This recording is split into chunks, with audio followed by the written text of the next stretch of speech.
Hey guys, welcome to Rosie's Dessert Spot. Today we'll be creating this marbled ganache Christmas cake.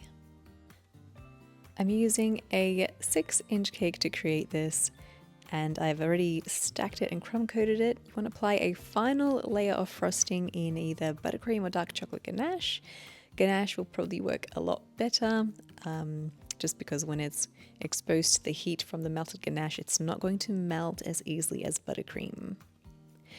I've taken the cake from the fridge and then removed it from that temporary cake board. There is a 6-inch cake board underneath the 6-inch cake. Place it onto a mug and then take some red white chocolate ganache and some green white chocolate ganache, so basically just white chocolate ganache that's been colored with gel food color. Mix the two colors into a pouring container of some kind and then pour it over the middle and the sides of your cake.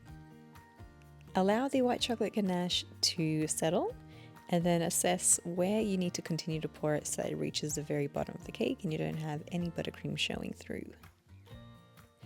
Allow it to continue to drip off the excess for a couple of minutes. When it's completely settled, you can take a spatula or a knife and just run it along the base of your cake to remove any stringy pieces. I grabbed the plate with the mug and just popped the cake into the fridge to set completely for an hour. And in the meantime, you can take some white chocolate, melt it down with a tiny bit of oil. That way you can add some green gel food color and mix it through your melted chocolate. Pipe a tight zigzag, kind of alternating directions and meeting in the middle.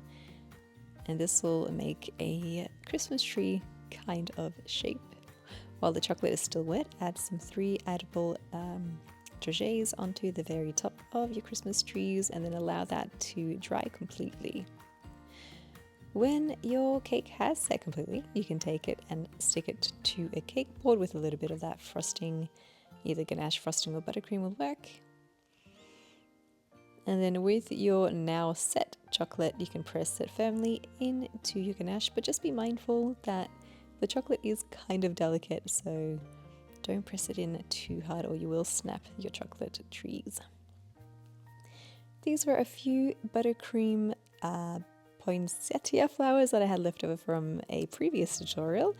I'm just using them up and sticking them to the side of the cake, along with some Maltesers that have been dusted with edible gold dust.